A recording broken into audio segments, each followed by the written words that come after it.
Hello दोस्तों, आप सभी लोगों का बहुत-बहुत स्वागत है। मैं मनोज कुमार आज आप लोगों के साथ में एक विशेष मुद्दे पर मैं कुछ विचार साझा करना चाह रहा हूँ और वो विशेष मुद्दा है UPSC pre exam, specially Hindi medium के लिए।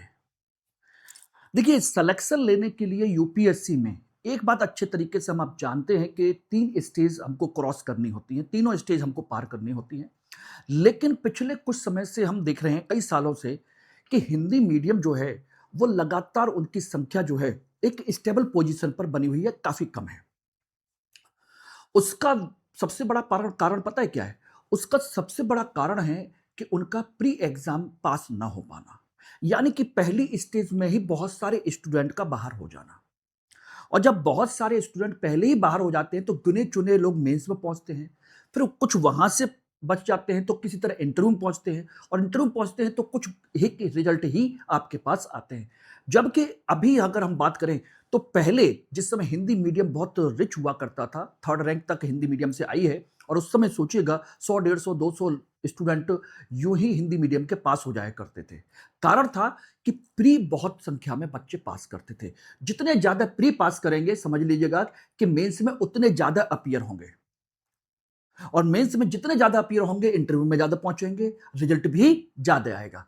तो ध्यान रखिएगा अगर हमें सब कुछ करना है, रिजल्ट लेना है, तो डेफ़िनेट सी बात है कि जो पहले स्टेज है, पहली सीढ़ी जो है UPSC civil services pre exam की, उस सीढ़ी को पार करना होगा।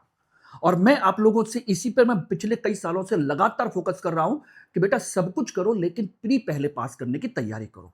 प्री नहीं होता है, बहुत सारे बच्चे 1-2 साल के अंदर डिमोरलाइज हो जाते हैं, रिजल्ट नहीं आता, फिर वो कभी बीएड की तरफ जाने चले चले जाते हैं, कोई टेट की तरफ चला जाता है, कोई पुलिस एग्जाम की तरफ, कोई पीसीएस की तरफ, कोई कहीं, कोई एसएससी की तरफ भागना शुरू हो जाता है। फिर लगता है कि यूपीएससी हमारे बस की बात नहीं है, क्योंकि आपने स्ट्रेटजी के साथ उस पर फोकस नहीं किया।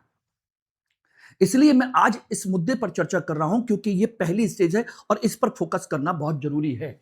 यानी कि हम कह सकते हैं कि एक तरीके से यूपीएससी प्री एग्जाम ये हमारे सपने की प्रथम सीढ़ी है और इस पहली सीढ़ी को ही हमने अगर क्रॉस नहीं किया तो हमारा रिजल्ट हमारे फेवर में कभी नहीं आने वाला।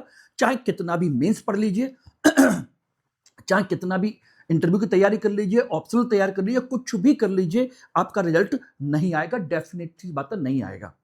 और आज जो मैं आपको चर्चा करने जा रहा हूं उसको बहुत ध्यान से सुन लीजिएगा। ऐसी चर्चा मैं क्यों कर रहा हूं? क्योंकि देखिएगा, मैं यहां पर आपको जो बताने जा रहा हूं मैंने पहले भी बताया हुआ है। मैं अपना परिचय जो देता हूं, मैं आप लोग अच्छे तरीके से जानते हैं मनोज कुमार, ये रहा। मैंने 2003 में पहली बार यूपीएससी का प्री एग्जाम दिया और पास किया। 2003 में पहली बार, ठीक। उसके बाद मेंस लिखा मैंने, मेंस रहा।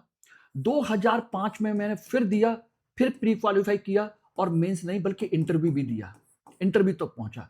2007 में फिर मैं इंटरव्यू तक पहुंचा। 2009 में मैं फिर इंटरव्यू तक पहुंचा, यानी कि 3 बार मैंने आपको इंटरव्यू दिया, 4 बार मैंने टोटल मिलाकर के यूपीएससी प्री क्वालिफाई किया, मेंस दिया और सोचिएगा, और 2009 में मैंने यूपीपीसीएस क्वालिफाई किया। अब सोचिएगा, मैंने 4 बार अटेम्प्ट दिया, चारों बार मैंने एग्जाम क्वालिफाई किया। पेपर देखिए आज भी टफ आता था, तब भी टफ आता था, तब भी आईएएस का सपना उतना ही था, आज भी वही है। ऐसा नहीं है कि पहले का पेपर बहुत इजी हुआ करता था, ऐसा नहीं है। उस समय भी लोगों के लिए उतना ही टफ होता था जितना आज के स्टूडेंट्स के लिए आज का पेपर टफ होता है। लेकिन उसकी अपनी एक स्ट्रेटजी है कि मैंने कभी प्री फेल होने का टैग नहीं देखा। क्यों, कैसे, किस तरीके से, मैं वही स्ट्रेटजी आप लोगों के साथ साझा करना चाहता हूं, बहुत जरूरी है। तो चलिए इस पर मैं चर्चा करता हूं, अनुभव के साथ मैं आप लोगों को बताना चाह रहा हूं। जैसे मैंने एक लाइन मैंने पिछली बार मैंने कही थी, उनसे पढ़ें जिनका अनुभव प्रमाणित है। तो ये रहा आपका प्रमाण और मैं आपको गाइड कर रहा हूं। तो चलिए इस पर हम स्ट्रेटजी को डिस्कस करते हैं और आराम से डिस्कस करते हैं, घबराने की कोई जरूरत नहीं है। सटीक रणनीति है, इसको फॉलो कर लिया तो आपका एग्जाम क्वालिफाई हो जाएगा। देखिए, सबसे पहले तो हमको यह जानना है कि जो एग्जाम है हमें किस चीज पर फोकस करना है। फोकस पॉइंट क्या है हमारा? प्री तो क्वालिफाई करना है। देखिए, एग्जाम में 3 चीजें पूछी जाती हैं। एक फैक्ट पूछा जाता है,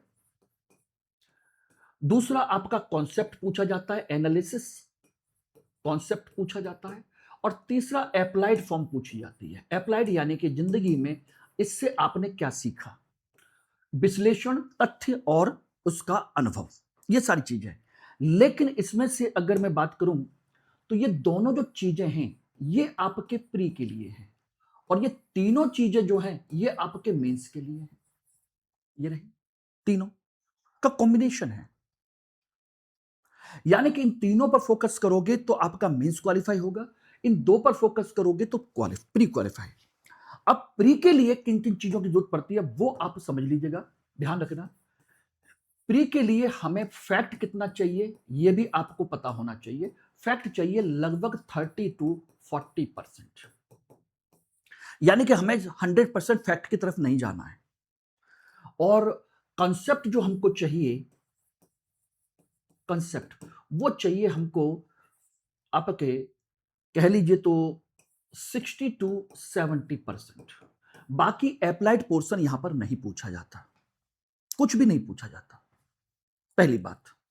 और दूसरी बात हमें एक चीज और ध्यान रखने का, वो ये है कि हमें इसमें जो 100 क्वेश्चंस जो आएंगे जीएस में और 80 क्वेश्चंस जो आएंगे आपके सी सेट में, वो भी ध्यान रखने चाहिए। हमें इसको केवल पास करना है, यानी कि लगभग मान के चलिए 27 क्वेश्चन हमें बिल्कुल सही करने हैं, बिल्कुल सही। और इसमें हमें 60 प्लस क्वेश्चंस का टारगेट लेकर के चलना है, 60 प्लस क्वेश्चन, ये मेरिट बेस्ड है। अब इसको करने के लिए हमें इस पर फोकस करना पड़ेगा, ये ध्यान रखिएगा।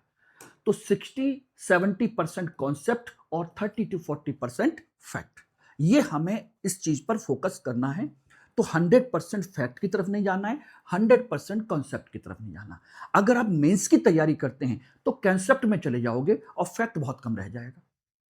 प्री पर फोकस करोगे फैक्चुअल चीजों की तरफ तो फिर कॉन्सेप्ट क्लियर नहीं होगा, क्योंकि पिछले 10-12 सालों से जो पेपर का ट्रेंड है वो कॉन्सेप्चुअल ज्यादा है, कॉन्सेप्चुअल थोड़ा सा ज्यादा है, इस बात को ध्यान रखिएगा। तो पहली चीज क्लियर होगी कि हमें क्या फोकस करना है, दोनों का एक सही प्रोपोर्शन लेकर के चलना है, एक चीज।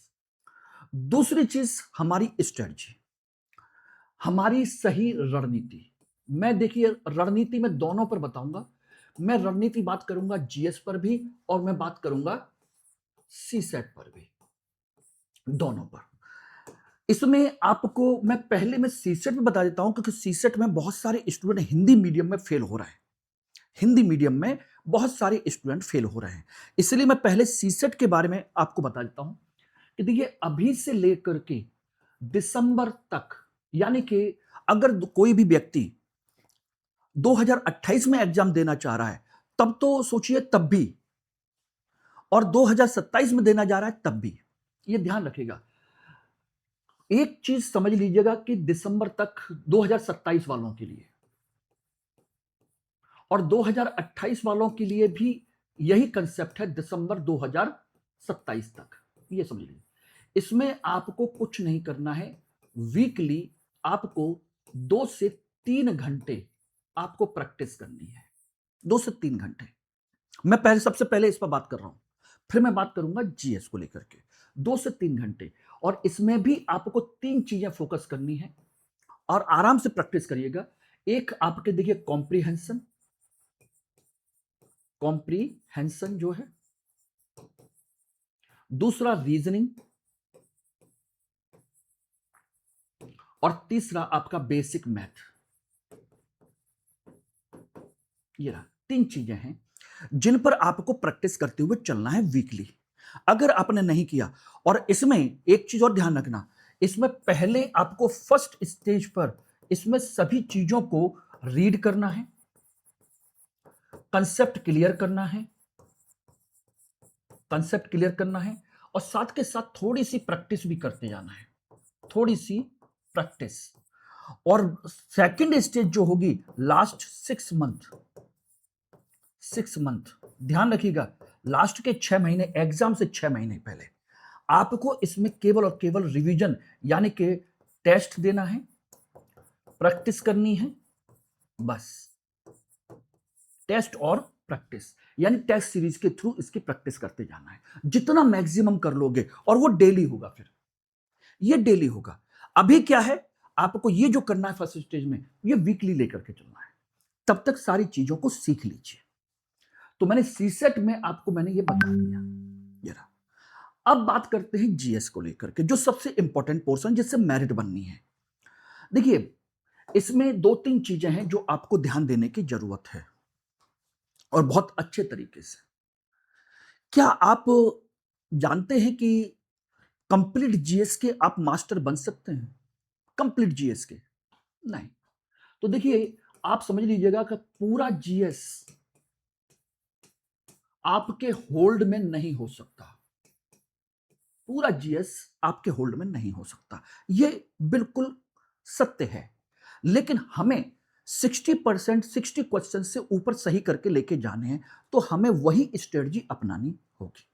और इसमें मैं आपको तीन चीजें आपको डिस्कस करूंगा। तीन चीजें देखिएगा।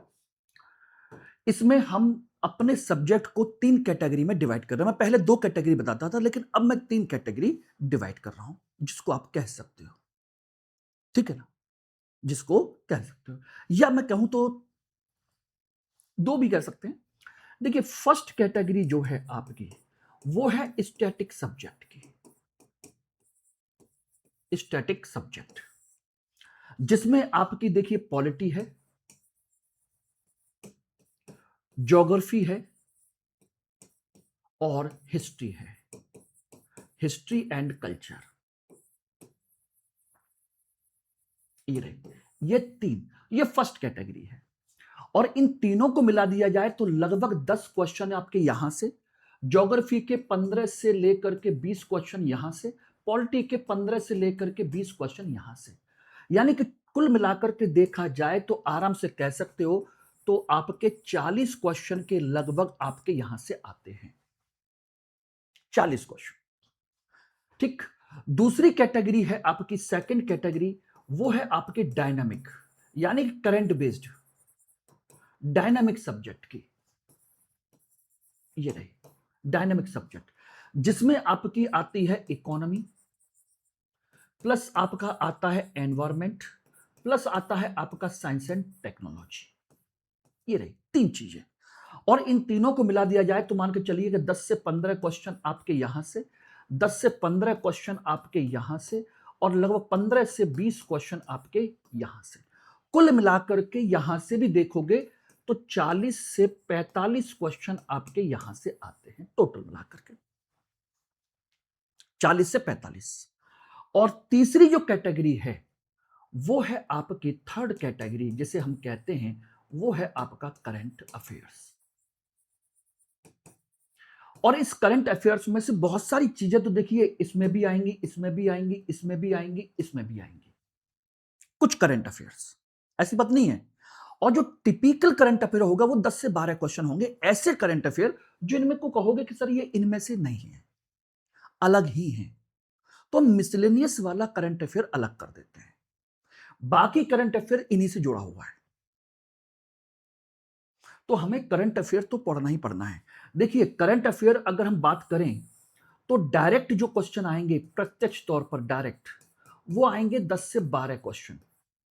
और इनडायरेक्ट अगर सारे सब्जेक्ट मिला दिए जाएं तो मान के चलिए तो इसके क्वेश्चन रहते हैं 50 से 60 क्वेश्चन। ये 50 से 60, यानी कि जो करंट में रहा हो और उसका बैकग्राउंड हो। अगर आप रियली में करंट अफेयर को थॉरोली ढंग से पढ़ जाएं तो प्री तो आपका यहीं से पास हो गया, कुछ करने की जरूरत नहीं है। जो ढंग से करंट अफेयर पढ़ जाता है और उसके पीछे का बैकग्राउंड ढंग से पढ़ लेता है, एक छोटी छोटी चीज को ध्यान से देख लेता है, तो आपका पेपर तो ऐसे ही पास हो गया। क्यों? क्योंकि करंट इकोनॉमी भी है, करंट एनवायरमेंट भी है, करंट साइंस टेक भी है, करंट की पॉलिटी की भी चीजें हैं, और उसके बैकग्राउंड से जुड़ी चीजें हैं। तो सो टोटल मिलाकर के ये आपका हो गया। अब बात आती है कि इनको तैयार कैसे करें, किस तरीके से करें। मैंने तीन कैटेगरी में इसको डिवाइड कर दिया है। इसको तैयार करने के लिए करंट के साथ जाना पड़ेगा, और इसको तैयार करने के लिए करंट के साथ जाने की जरूरत नहीं है। यानी कि इसमें अब आप समझिएगा, तो जो फर्स्ट कैटेगरी है उसको आप, जो स्टैटिक पोर्शन है, स्टैटिक पोर्शन, उसको आप टारगेट बना के चलो कि कम से कम 100, 100% हमारे क्वेश्चन सही हों, यानी कि 90 से लेकर के 100% क्वेश्चन का टारगेट होना चाहिए। और ये मेरा अपना कंसेप्ट था, यानी कि पॉलिटी इतने अच्छे तरीके से पढ़ जाइए, हिस्ट्री इतने अच्छे तरीके से पढ़ जाइए, ज्योग्राफी इतने अच्छे तरीके से पढ़ जाइए, कोई भी क्वेश्चन कैसे भी कहीं से भी पूछा जाए, लगभग 90% क्वेश्चन मिनिमम हमारे सही हो जाने चाहिए। और 40 में से 90% देखा जाए तो कितने हो गए? सोचिएगा, अगर हमने इतना तैयारी किया तो लगभग 40 में से हमारा टारगेट होगा 30 प्लस क्वेश्चन सही होने का। ये हमारा लक्ष्य है कि किसी भी सूरत में गलत मिटा करके भी 30 क्वेश्चन हमारे इसमें से सही होने चाहिए, यानी कि इस पर फोकस। और ये आप करके लेके जा सकते हो, डेफिनेटली करके लेके जा सकते हो, क्योंकि इसमें पॉलिटी के लिए आपको एक लक्ष्मीकांत ढंग से पढ़नी है, क्वेश्चन बाहर नहीं जाएगा। ज्योग्राफी के लिए आपके पास सविंदर सिंह या आपके जो नोट्स हैं और एनसीईआरटी है उसको पढ़ जाओगे, क्वेश्चन बाहर नहीं जाएगा। और हिस्ट्री के लिए आप समझ लीजिएगा, कुछ एक सोर्स है जिसमें से आप पढ़ोगे तो लगभग मान के चलिए तो 10 क्वेश्चन भी आए तो 6 से 7 8 क्वेश्चन उसमें से सही कर ले जाओगे, आपको कहीं कुछ भटकने की जरूरत नहीं पड़ेगी। ये रहा। तो इसको हमें इस लेवल पर तैयार करना है कि हमें इतना डिटेल में पढ़ना है कि हमें कोई परेशानी ना हो। और देखिए, हर सब्जेक्ट हम स्ट्रॉन्ग नहीं कर सकते, we are allrounder but not specialist. और स्पेशलिस्ट भी जो होता है तो या तो बैटिंग का होता है या बॉलिंग का होता है, हम हर विषय के मास्टर नहीं हो सकते। यस। और सेकंड जो कैटेगरी है डायनामिक वाली, डायनामिक में हमारा जो टारगेट है वो है 60 टू 70% क्वेश्चन सही करने का। 60 टू 70%, मतलब ढंग से उसको भी पढ़ना है लेकिन करंट बेस ज्यादा पढ़ना है। और 60 टू 70% टारगेट है तो इसमें से भी मान के चलिए कि लगभग 45 क्वेश्चन आए, इसमें से मान के चलना तो हमारा सोचिएगा लगभग मान के चलिए तो 25 से लेकर के 30 क्वेश्चन हमारे यहां से सही होने हैं। और इन दोनों को मिला लीजिए तो आप प्री क्वालिफाई कर गए, आप रेंज में हो, इससे ऊपर निकल गए। तो सोचिए इनमें से हमें 30 करने हैं, उसमें से हमें 30 प्लस यानी कि 36 के ऊपर हमको करने हैं, 36 के आसपास 40 में से। और यहां 45 में से लगभग 25 से 30 क्वेश्चन कम से कम करने हैं, इतना हमारा टारगेट है। हम आराम से 60 से ऊपर निकल गए और ये मेरी हमेशा से स्ट्रेटजी रही थी, ऑलवेज। इसलिए कभी प्री फेल होने का टैग नहीं लगा, कारण कि भाई जो इतना आ सकता है उतना हम कर सकते हैं, हर सब्जेक्ट के मास्टर नहीं हो सकते। मुझसे कहा जाए कि ज्योग्राफी पढ़ा दूं तो मैं ज्योग्राफी की बेसिक चीजें समझा सकता हूं, but I am not a geography master. मैं पॉलिटी अच्छी थोड़ी बहुत अच्छी पढ़ा सकता हूं, नो डाउट। मैं हिस्ट्री अच्छी पढ़ा सकता हूं, लेकिन जरूरी थोड़ा है मैं साइंस टेक भी उतनी अच्छी पढ़ा दूंगा, साइंस भी अच्छी पढ़ा दूंगा। भाई मुझे उतनी ही आती है जितना एग्जाम क्वालिफाई कर जाए, सब कुछ मुझे भी नहीं आता। और ये होना चाहिए। तो ये स्टडी समझ में आ गई। और इसमें से ध्यान रखिएगा, मैक्सिमम क्वेश्चन जो आएंगे वो कहां से आएंगे? करंट अफेयर्स में से। यानी कि ट्रेडिशनल तो पढ़ना ही पढ़ना है, इसके अंतर्गत हमें स्टैटिक जो पढ़ना है वो तो पढ़ना ही पढ़ना है, साथ के साथ यानी कि बुक्स और नोट से, और साथ के साथ करंट अफेयर्स भी इसमें देखना है। और उस पर हमें ज्यादा फोकस करना है, करंट अफेयर पर। जैसे इकोनॉमी का बेसिक है, साइंस टेक का बेसिक है, एनवायरमेंट का बेसिक है, वो तो हम पढ़ेंगे ही पढ़ेंगे। वो तो हमारा सही होना ही चाहिए अगर बेसिक क्वेश्चन आ जाए। और करंट अफेयर बेस आ गया है तो भी हमारा मैक्सिमम सही करना है, उसका बैकग्राउंड हमको तैयार करते जाना है। और करंट अफेयर और इन चीजों को आपने कर लिया तो आपको कुछ करने की जरूरत ही नहीं है। आप समझ लीजिएगा कि इकोनॉमी का बेसिक आप ढंग से पढ़ लीजिए, एनवायरमेंट का बेसिक पढ़ लीजिए, साइंस एंड टेक्नोलॉजी का बेसिक पढ़ लीजिए, और बाकी करंट पढ़ जाइए, क्वेश्चन आपके सही हो जाएंगे 70% से ऊपर। लेकिन ढंग से करंट पढ़ जाइए, करंट और करंट का बैकग्राउंड। और मैं करंट पर अलग से एक वीडियो बनाऊंगा, करंट को कैसे पढ़ना है, उसके नोट्स कैसे बनाने हैं, किस तरीके से हमको पढ़ना है, किन किन चीजों फोकस करना है, वो मैं उसके लिए अलग से एक नोट्स वो आपका वीडियो लेक्चर में आपको प्रोवाइड कराऊंगा। इसमें आप इतना समझ लीजिएगा। तो होपफुली कि आपको ये समझ में आ गया, करंट में हमें करंट जो है वो पढ़ना है और इसका क्या करना है, बैकग्राउंड। और जो आप मेरे डेली बिफोर स्लीप सीरीज देखते हैं, जिसमें लगभग 7 से 8 टॉपिक मेरे रहते हैं, उसमें आप करंट भी देखते होंगे, करंट का बैकग्राउंड भी, कि भाई कोई संस्थान है, ये चर्चा में क्यों आया, उसकी ये रिपोर्ट आई, तो ठीक है भाई, हम संस्थान के बारे में पढ़ लेते हैं। यूएन हैबिटेट संस्थान कब बना, कौन सदस्य हैं, कितने सदस्य हैं, उसका कार्यकाल क्या है, या उसका बैकग्राउंड क्या है, उसका हेड ऑफिस कहाँ है, किस उद्देश्य से बनाया गया, ये हम उसका बैकग्राउंड भी देख लेते हैं। बस हो गया काम हमारा, यही तो चाहिए हमको। और उसी तरीके से मैं कराने की कोशिश भी कर रहा हूं। तो ध्यान रखिएगा, पूरा वीडियो देखिएगा, बहुत इंपॉर्टेंट वीडियो है ये, कंप्लीट, ध्यान रखना। तो ये 2 चीजें हो गई। अब इसके बाद, अब इसको पढ़ तो लेंगे, इसके नोट्स कैसे बनाएंगे? तो देखिएगा, नोट्स बनाने को लेकर के अगली जो स्टेज है, नोट्स बनाने को लेकर के, वो आपको बहुत ध्यान से सुनना है और पढ़ते समय भी इस चीज को विशेष तौर पर ध्यान देना है। ध्यान रखिएगा। देखिए, नोट्स कैसे बनाने हैं, वो एक तो मैंने वीडियो आपको बना दिया कि जनरल नोट्स कैसे बनाने हैं। अब ये बात आती है प्री के लिए नोट्स कैसे बनाने हैं। तो प्री के लिए देखिए, हमें जो चीजें ध्यान रखनी है, जनरली मैंने बताया था 5W+1H की थ्योरी मैंने बताई थी, यानी कि व्हाट, व्हेन, वेयर, हु, ये चीजें बताई थी। इसके अलावा 2 चीजें इसमें और भी थी, एक व्हाई एंड हाउ। ये दोनों के दोनों कंसेप्ट बेस्ड हैं, ये दोनों कंसेप्ट बेस्ड हैं और ये हमारे फैक्चुअल हैं, ये हमें फैक्ट तैयार करती हैं। अब कोई भी टॉपिक पढ़िए, उसको अगर आपने इस फॉर्मेट में बना लिया, कब हुआ, कहां हुआ, किसने किया, किस तरीके से किया, ये रहा, तो इससे बाहर कोई चीज नहीं जाएगी। और पढ़िए तो इसी तरीके से सोचिए, कोई भी चीज उठाइए, ज्योग्राफी का, पॉलिटी का, बताइए हमारा फंडामेंटल राइट क्या होते हैं वो पता होना चाहिए, कितने होते हैं वो पता होना चाहिए, किस किस फंडामेंटल राइट में क्या क्या दे रखा है वो भी पता होना चाहिए। छोटी छोटी चीजों को ढंग से पढ़ जाइए और इसके जो नोट्स बनाइएगा वो छोटे छोटे स्मॉल पॉइंट्स में बनाइएगा, स्मॉल पॉइंट्स में, छोटे छोटे पॉइंट्स में इसके नोट्स बनाइए प्री के लिए सेपरेट, जिससे कि रिवीजन आसानी से हो सके, ठीक है ना। और जब इसके नोट्स बनाइएगा, साथ में चीजें देखिएगा, जब रीड करिएगा, तो नोट्स बनाते समय आप, ऐसा तो हो नहीं सकता आप रीडिंग नहीं करेंगे अपने किसी भी चीज की, तो पढ़ेंगे, किताब पढ़ेंगे, सारी चीजें करेंगे। वो मैं ऑलरेडी आपको बता चुका हूं, बुक कैसे पढ़नी है, किस तरीके से पढ़नी है, ठीक है ना, उसमें से किस तरह की चीजों को फिल्टर करना है, वो मैं ऑलरेडी वीडियो बना चुका हूं। अब रीडिंग और नोट्स, रीडिंग के बिना नोट्स बन नहीं सकते। तो जब आप रीडिंग के साथ में नोट्स बनाएंगे, तो इस समय आपको PYQ साथ के साथ देखना है, के साथ इसको फोकस करना है, सॉल्व नहीं करना है। PYQ देखते जाना है, इस चैप्टर के PYQ क्या है, कैसे है, किस तरीके से है, ठीक है ना। अब PYQ से हमें क्या पता चलता है?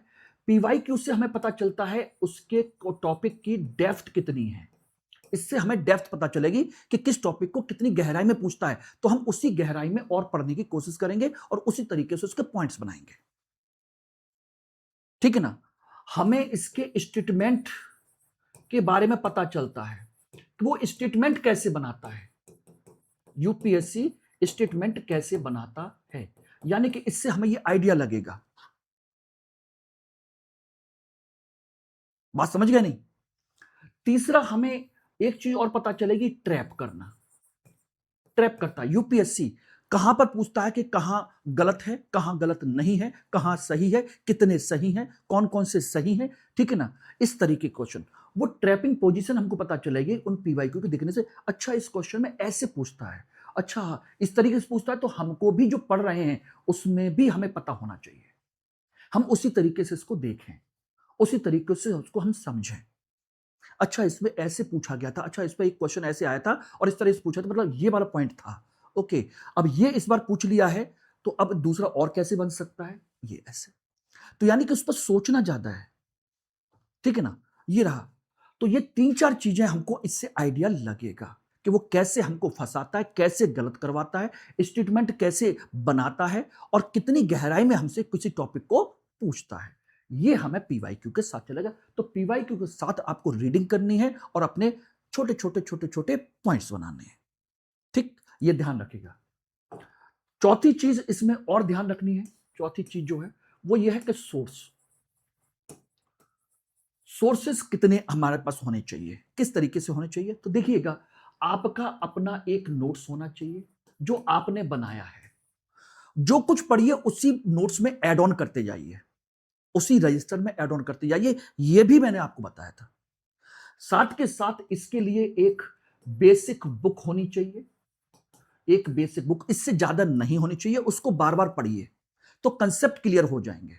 और इसके साथ में आपकी एनसीईआरटी, एनसीईआरटी का जितना रिवीजन कर लेंगे समझ लीजिए कंसेप्ट क्लियर हो जाएंगे, इससे कंसेप्ट क्लियर हो जाएंगे और उन नोट से आपके फैक्ट तैयार होते चले जाएंगे। तो इतना आपको फोकस करना है, ज्यादा कुछ नहीं करना। और इस तरीके से अगर आपने पूरा कर लिया तो अब इसमें एक चीज, पांचवी चीज और ध्यान रखिएगा। पांचवी चीज वो है आपका रिवीजन।